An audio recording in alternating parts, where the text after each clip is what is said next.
किसी भी मांगलिक कार्य में सर्वप्रथम गणेश का पूजन किया जाएगा, तत्पश्चात हम सबका। ओम नमः शिवाय। आस्था सागर यूट्यूब चैनल में आपका स्वागत है। रुद्र संहिता के कुमारखंड का अध्याय 18वां।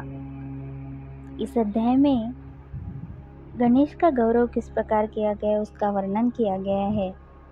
नारद जी बोले, हे विधाता, जब भगवान शिव की कृपा से पार्वती पुत्र गणेश पुनः जीवित हो गए तब वहाँ क्या हुआ? जीवित होकर उन्होंने क्या कहा? नारद जी का यह प्रश्न सुनकर ब्रह्मा जी बोले, हे नारद, जब श्रीहरि विष्णु ने हाथी का मस्तक गणेश के धड़ से जोड़कर उसे जीवित कर दिया तब यह देखकर देवी पार्वती बहुत प्रसन्न हुई। उन्होंने गणेश को बाहों में भरकर गले से लगाया और उसे चूमने लगी। फिर उन्होंने गणेश को सुंदर व मनोहर वस्त्रों एवं रत्नजड़ित आभूषणों से सजाया। अनेक सिद्धियों एवं मंत्रों से विधिपूर्वक अपने पुत्र का पूजन करने के बाद कल्याणमयी पार्वती ने गणेश के सिर पर हाथ रखकर वरदान देते हुए कहा, ए मेरे प्यारे पुत्र गणेश, तुझे तेरी माता की आज्ञा से बहुत कष्ट सहना पड़ा, परंतु आज के बाद तुझे कभी भी किसी भी प्रकार का कोई कष्ट नहीं होगा। सभी देवता तुझे पूजेंगे। पुत्र, तुम्हारे मस्तक पर सिंदूरी रंग की आभा है, इसलिए तुम्हारा पूजन सदैव सिंदूर से किया जाएगा। जो भी सिद्धियों और अभिष्ट फलों को प्राप्त करने के लिए तुम्हारा पूजन सिंदूर से करेगा, उसके काम में आने वाली सभी बाधाएं और विघ्न दूर हो जाएंगे। इस प्रकार जब देवी पार्वती ने गणेश पर अपने आशीर्वादों की कृपा की तब भगवान शिव भी प्रसन्नतापूर्वक गणेश के सिर पर हाथ फेरने लगे।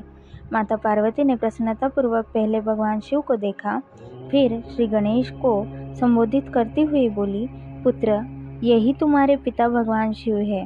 तब गणेश जी तुरंत उठ खड़े हुए और भगवान शिव के चरणों पर गिरकर अपने अपराध की क्षमा मांगने लगे। गणेश ने कहा, हे पिताजी, मैं अज्ञानतावश आपको पहचान नहीं सका, इसी कारण मैंने आपको घर के भीतर नहीं जाने दिया था। हे प्रभु, आप मेरी इस मूर्खता को कृपा करके क्षमा कर दे। अपने पुत्र गणेश को इस प्रकार क्षमा याचना करते देखकर भगवान शिव ने प्रसन्नतापूर्वक उन्हें क्षमा कर दिया। तब मैं, विष्णु जी और शिव जी त्रिदेवों ने कहा, जिस प्रकार इस संसार में हम तीनों देवों की पूजा होती है, उसी प्रकार गणेश भी सभी के द्वारा पूज्य होंगे।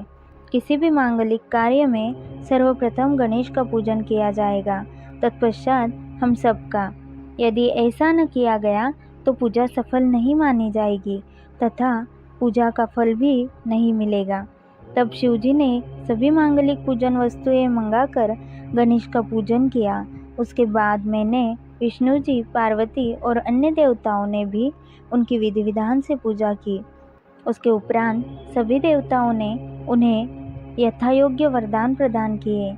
उसी दिन से गणेश जी को अग्र पूजा का आशीर्वाद मिला। अध्याय 18वां समाप्त। इस आगे की कथा हम अगले अध्याय में सुनेंगे। ओम नमः शिवाय।